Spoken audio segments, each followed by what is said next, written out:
लाडवाइस news में खबरों के सिलसिले के जारी रखने के टनोबागो ख़बर ॾींदालू त टनोबागो सुन्नी राब्ता काउंसिल के अगवाननि मकबूल मेमण, मुर्तज़ा मेमण, साजिद हुसैन समूह, हनीफ जाड़ो, करीम दिनू दल, सनाउल्लाह उमरानी, वज़ीर शाह, सजादा थिलो, जावेद काके पोटो, माजिद हुसैन, मोहम्मद उमर मेमण तरफ़ां टनोबागो के मेन बस स्टॉप ते निज़ाम ख़िलाफ़त राशिदा कॉन्फ्रेंस के उनवान हेठ सालियानो जलसो थी गुज़रियो।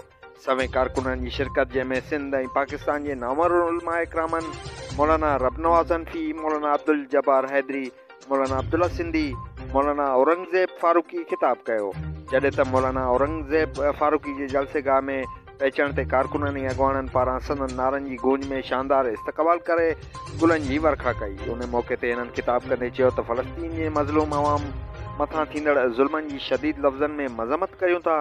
हिननि वधीक चयो त समूरनि मुसलमान मुल्कनि खे गॾिजी फ़लस्तीन जी अवाम सां कुलो कुले में मिलाए संदनि तहफ़ुज़ कनि। हिननि चयो त पाकिस्तान जे अक्सर शहरनि में गुस्ताखियूं कयूं पियूं वञनि जेका हरगिज़ बर्दाश्त नथा करे सघूं। हुकूमत पाकिस्तान के गुस्ताखनि ख़िलाफ़ फौरी तौर ते नोटिस वठी पाकिस्तान जो अमन तबाह थियण खां बचायो वञे। असीं इंतशार पकड़णु नथा चाहियूं पर अहिड़ियूं किरियल हरकतूं बर्दाश्त न कंदासीं।